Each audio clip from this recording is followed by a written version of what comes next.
Hey guys, it's Sarah Biggers-Stewart from the Biggers-the-Better. That's the first time I've ever introduced myself under my new married name. Yes, that's how long it's been since I've put out any real video content. I got married in April. Oh well. I'm really excited because I want to do a beauty favorites video. So I've got this whole bin of various beauty products that are my favorites. And I'm gonna try and do this monthly moving forward. I don't care if there's repeats month to month. I think it's just a good way to stay connected and share what I'm liking. And if certain products are in the video every single month, then you know I just really freaking love those products. So we're gonna dive into this. As usual, pretty much everything in here I think is clean, green, vegan, cruelty-free. I mean, not all of it is all of those things, but like you get the vibe, right? So let's just start. I'm going to start, I think, with Haircare. But actually, real quick, I need some mango. My sister-in-law got me hooked on dried mango. It's so good. It's like candy, but fruit, which is exactly what I'm looking for in my life. So, let me toothbrush that. Okay, so let's start with hair. I first got this Kaya, the Takesumi Detox Overnight Dry Shampoo. This is in blonde. I still use it, but they do have another shade. I really like this because it's meant to be used at nighttime. So you spritz it in your roots and in your hair and then go to sleep. And I think that's absolutely freaking brilliant because with me, if I dry shampoo my hair in the morning, sometimes it's a little too late. Like the oil has just set up camp and it's not going anywhere unless I unload like a whole bottle of dry shampoo. Then my hair just looks and feels disgusting. And the other thing I like about it is then by morning time, any white residue is completely worked out. So I've been really enjoying this as an alternative to like aerosol dry shampoo. The next thing I'm liking, and I don't think that this is super clean, but I really don't care. This is such a good product. This is the Kristen S Dry Finish Working Texture Spray. I love this. I have very fine hair.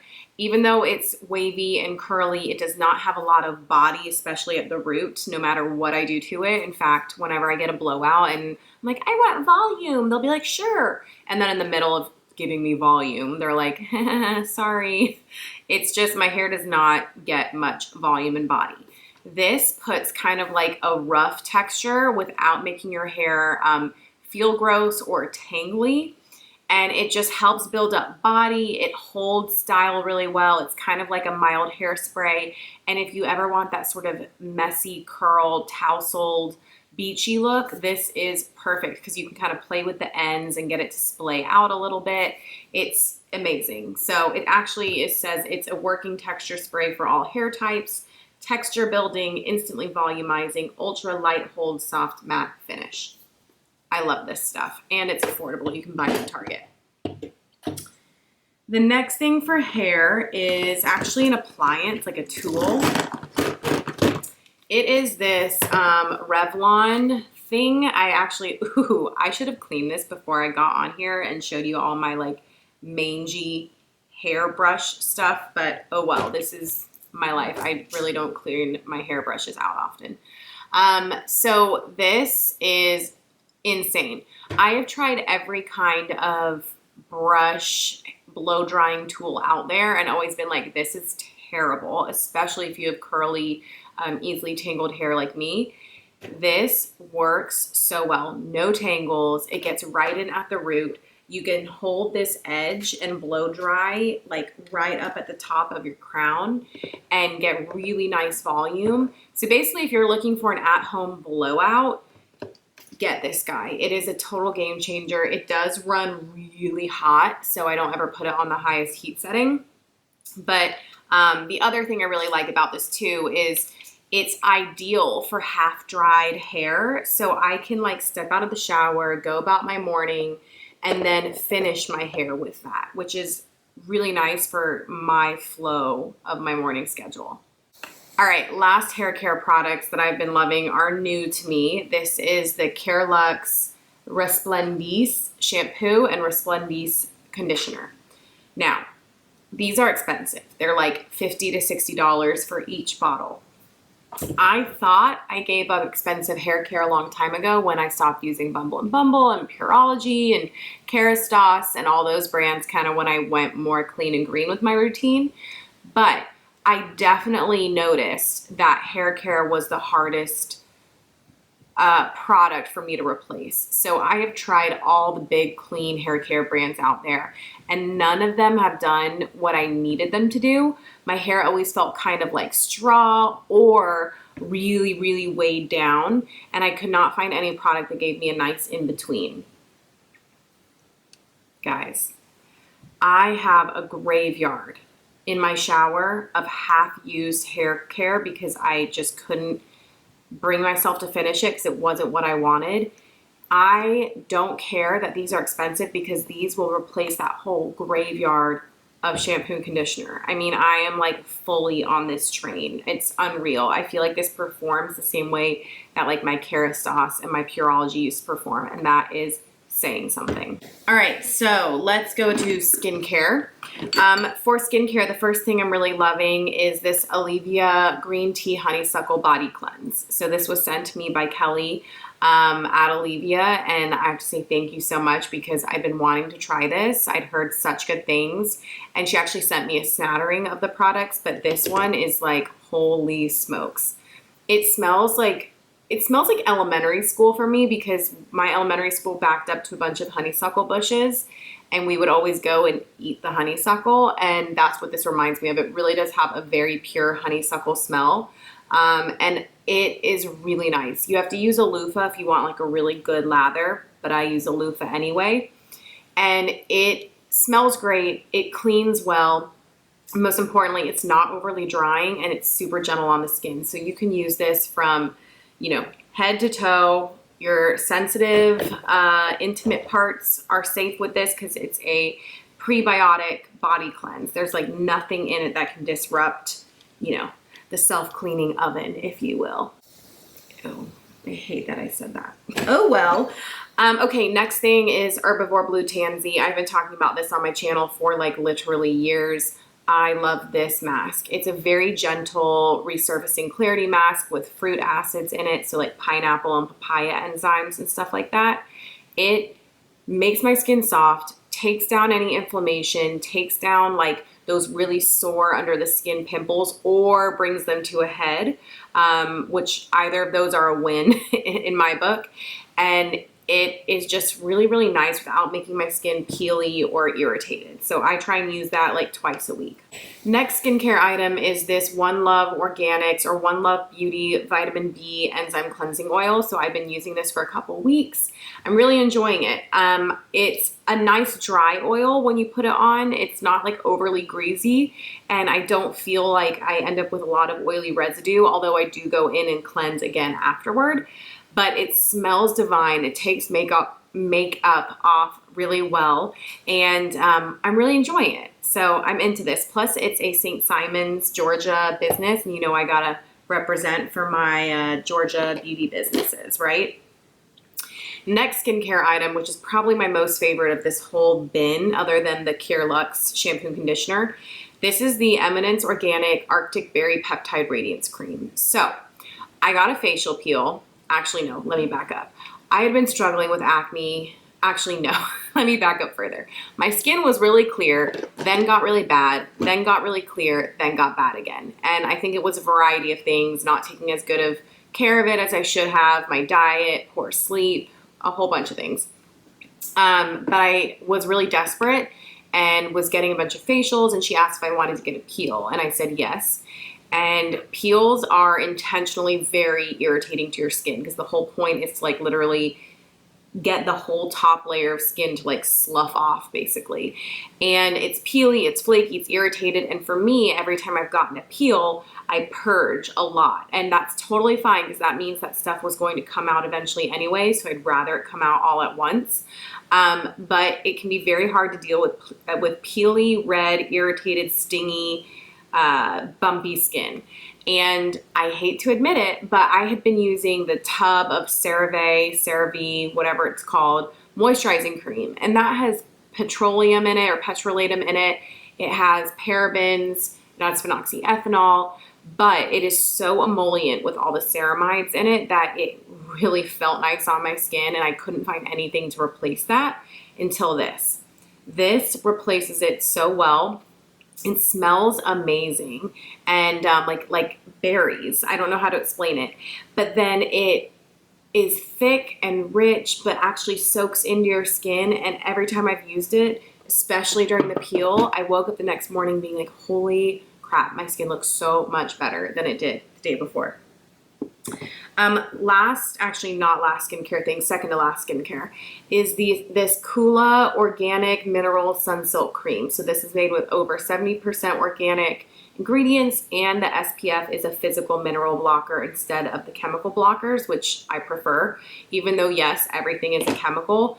That's like the common colloquial term is chemical blocker versus physical blocker. So this uses zinc. Yeah, so it's 15% zinc oxide, transparent non-nano zinc oxide. And this is really nice. It's a bit of a drier sunscreen, so it's not super emollient. It doesn't make me oily or greasy, and I can put my makeup on top of it, no problem. SPF 30 is the perfect SPF for me. I don't like to go much higher above that, or I feel like my pores get more clogged. I don't think that's a thing, but for me, it seems to happen. So I've been really, really liking that. And then last skincare thing is this Tinkle razor. I have gotten so many people hooked on these. It's unreal. This is what I used to shave my face. And I shave my face ideally 3 times a week, but usually it's like once a week, and I don't shave it again until I can like feel my freaking whiskers coming out. I don't care that that's embarrassing. It's reality for so many of us. I get like chin whiskers, and I don't want to pluck them. I don't like getting waxed. So this little single blade razor, you can shave your face so easily with, and it is the bomb, you guys. I've gotten so many people hooked on it. I use it basically from here down, and it makes my makeup lay on smoother. It's kind of an exfoliator as well, because it's very similar to dermaplaning, and it helps take the hair off. Before I get into makeup, one thing that I really like right now is this I Am Trash perfume. So I'm really enjoying this, and apparently it is, I'm trying to remember how the person described it to me, but it's like made from trash a little bit. I'm gonna have to like figure out what I mean by what I'm saying and like put a little blip thing up here somewhere, but it has something to do with trash for real. It's kind of eco-friendly, and it smells really nice. So for makeup, I actually don't have that much this month, and that's because my skin has been so reactive and I've been traveling. So not only have I been putting fewer and fewer products on it to reduce the risk of breaking out and irritating my skin, but then I brought a travel bag with me, so I was only using the same products every day. So it's a lot of CLOVE HALLOW, I'm not gonna lie, but now that I'm home, I'm thinking over the next few months, it'll probably shift to other stuff too. So the first thing is the CLOVE HALLOW Pressed Mineral Foundation. Guys, this is just my freaking go-to when my skin is breaking out, because it cannot, like it physically cannot make your skin worse. There's nothing in it to clog pores. There's nothing in it that's going to do anything but calm and soothe. There's an antioxidant complex in it, and I will wear this with concealer or by itself and just build it up to the coverage I want to have good looking skin where I feel like my skin can still breathe. I also, of course, been pairing that with my liquid skin tint, and I left this behind when I went on my vacation, on my cruise, and I was so brokenhearted. I had another foundation that I had packed thinking I was gonna have both of them, but instead I only brought the other one, and it was fine. But I missed this so much just because it's got such good long wearing capabilities, and the other foundations I've tried with ingredients I like tend to slip and slide around my face. I will say the one thing you have to be aware of with liquid skin tint, and this is probably true of most of the products I put out there, they're very high pigment, they're very concentrated, and you need to be taking care of your skin, and specifically you need to be exfoliating. So if you've got a good exfoliator and you're looking for something that has decent coverage, good ingredients, and lasts a long time, you should try liquid skin tint. Then I've got my Flex Lash. This is actually my second tube that I've been through. I'm wearing it today on my lashes. I love this mascara. It is not going to be for everyone because it is a very lightweight, flexible mascara, hence why it's called Flex Lash. But if you just like a little something something on your lashes, or you like to have sort of a daytime mascara and a nighttime mascara, this is going to be perfect for you. So I use this for daytime. I also use it for nighttime, but when we launch our bold formula in, you know, about a year, maybe sooner, I will probably use that for nighttime and this for daytime. And then last but not least, guys, I have been really enjoying this Lawless eyeshadow palette. So it looks barely used because, I don't know, for some reason, no matter how much I use it, it kind of looks barely used. But I like these shades a lot. It gives a good bit of range. And I'm just really happy to see the progression in clean beauty of makeup that looks like conventional makeup. So, you know, when you first pick this up, you don't think this is natural, this is clean, this is safe beauty. But it is. And I'm loving the big palette. It's just exciting for me. And so I am down to support any brand that's making that kind of move and pushing the industry in that direction. So I'm a big fan of Lawless, and particularly I am a fan of this palette. So that's it, you guys. Those are the products that I'm currently loving. Like I said, I'm going to try and do this monthly to keep the rhythm going. And I'm going to have links to all of these things down below. So if you want to shop them, you can. And let me know if you've tried these before. I want to hear your thoughts. And also, while we're at it, there was a dog hair floating around. Let me know what products I should try next, because I am on the hunt for some new stuff to add to my collection. All right, guys, thanks so much for tuning in, and I will talk to you next time. Bye.